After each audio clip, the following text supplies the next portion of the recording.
Hello, everyone. You're welcome to today's introductory lecture. I am the African philosopher, and I'm going to be releasing a series of lectures.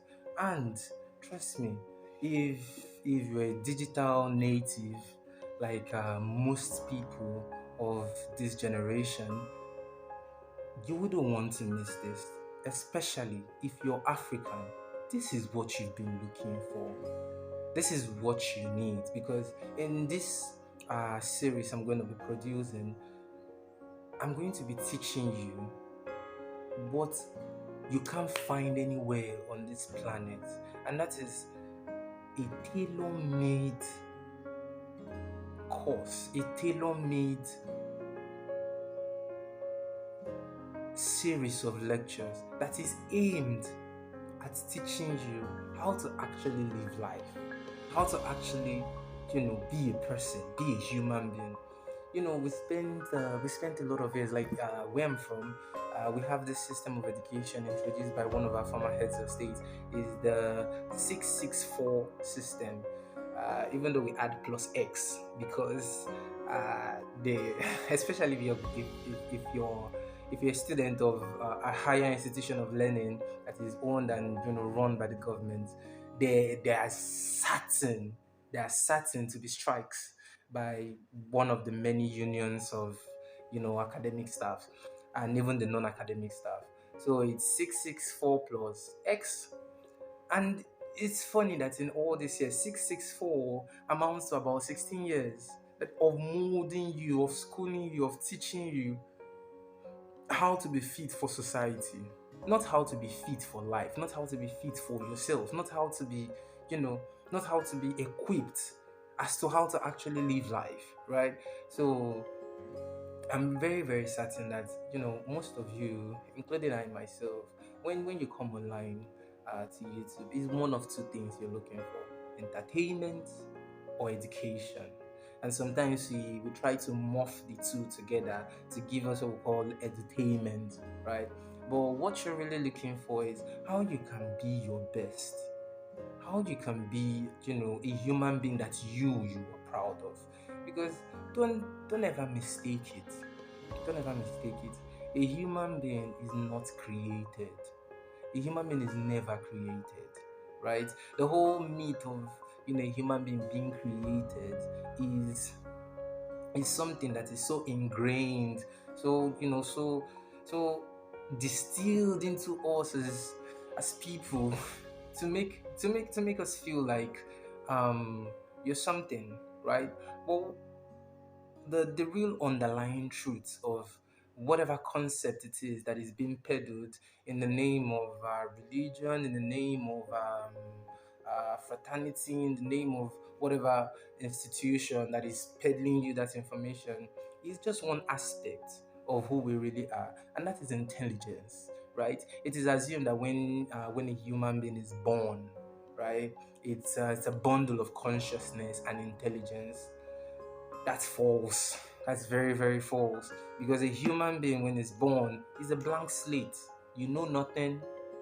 The only thing you have is senses, and you feel a lot of sensations, right? And as you grow older, your parents or whoever acts as your guardian indoctrinates you into the accepted sensations and the non-accepted sensations, and as such you're being trained to become a human being that is fit for socialization in society. But in the true essence of it, a human being is not born. What is born is a mind, and intelligence is not. I hear a lot of people. I have this debate sometimes with some of the people that are close to me, and I hear a lot of them saying how this person is intelligent and this person is not intelligent, and this person is partly intelligent, this person is highly intelligent. And I just look at them and like, do you guys know that intelligence is just one quality of a mind, right? Intelligence is not the sole quality of a mind. Consciousness is not the sole quality of a mind. It's just one part of it. But we focus so much on it and make it look like it's the paramount. That isn't it. Intelligence is just a quality, just like you can have a particular substance, and you say, oh, this is its color, this is its taste, this is its texture, this is appearance, right? The same way with the mind. The mind is not something that can be summed up with intelligence. Intelligence is just the ability to process shit. That's it. But the mind is way more ambiguous than that. And when we stop looking at intelligence alone as a quality of the mind, that is when we can begin to explore what the mind actually is, and how from that mind a human being is created. And that is the point of me here. That is the point of that is my purpose, right, of producing this series. That is the area I have come to fill in. And I do hope that you stick with me on this journey, because I can assure you, when you look back, you will, for certain, thank yourself for sticking with me. So stick with me. This is just the introductory video, and I'm just gonna be explaining the whole point of me coming out here and doing these things, because I'm a very, very private person.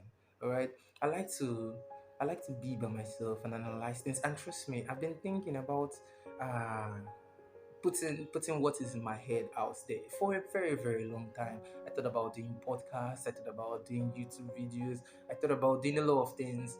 But in all honesty, I I've procrastinated for so long because I'm a perfectionist. What can I say?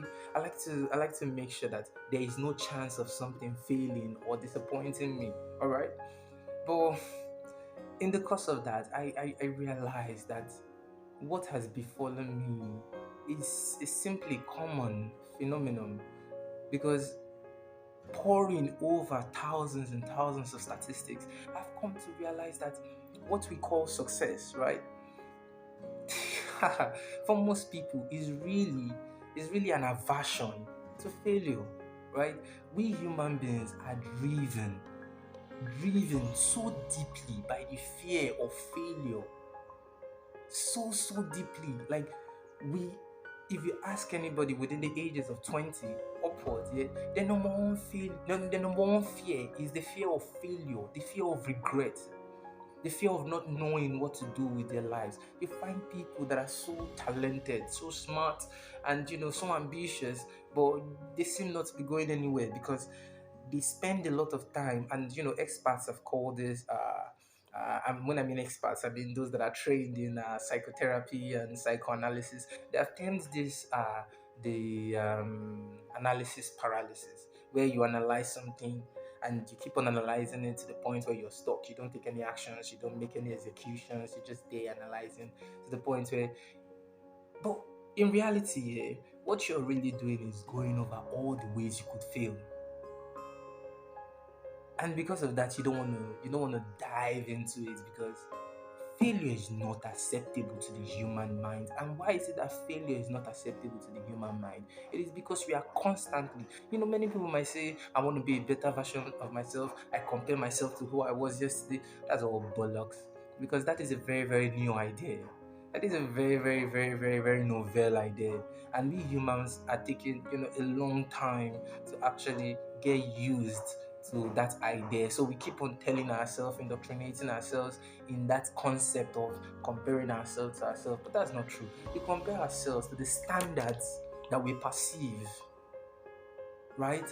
We compare ourselves to the standard that we perceive. So the fear of failure is really the fear of not being able to meet the standards that you've perceived. That is why most intelligent people, you find someone so smart and so gifted, but he seems not to be moving anywhere. Then the ones who aren't are the ones that are, doing all the marvelous things, because they are not afraid of failure, because they don't see those standards, they don't perceive those standards, right? So they just jump ahead into it, and they fail so many times. One time they hit it right, voila, then we see that success. So before I digress too much, I want to welcome you all who have found this video, who have found me. And I want to tell you that whatever you do, make sure that you listen to the African philosopher, especially if you're African, because we seem to have it, we seem to have it at the very worst, because nobody, not our elders, not our parents, not our teachers, nobody ever teaches you how to be a player in life, like how to actually play this game of life, because life is just a game of snakes and ladders. That is what life is. And yeah, if you follow John Obidi, uh, you'll know I took that line from him, because it is true, very, very true. Very, very true. Life as it is based on what we call society.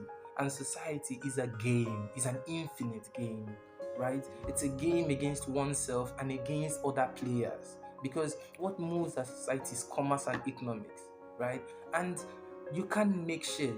I heard some people say you make money. You don't make money. You're not the government. You can't print money. You take money from someone else, right? You provide value, the person gives you money. You take that money, you give it to somebody else for another value that you're getting from that person. The person takes it too. That is how we've created this society. That is why we need each other, right? But nobody ever teaches you, okay, this is what you do when you come into the game of life. They teach you how to socialize, right? They teach you how to, how to make these power plays. But nobody ever teaches you how to create yourself, how to be a human being that you can be proud of. Everything is always external. Create this project, do this and do this and do this. But nobody ever tells you how to actually do what is most important, which is creating yourself. So that is what this videos that I'm going to be producing are specifically aimed at. I'm going to be teaching you how to be a human being, right? And I know that's a very, very, lofty statement, but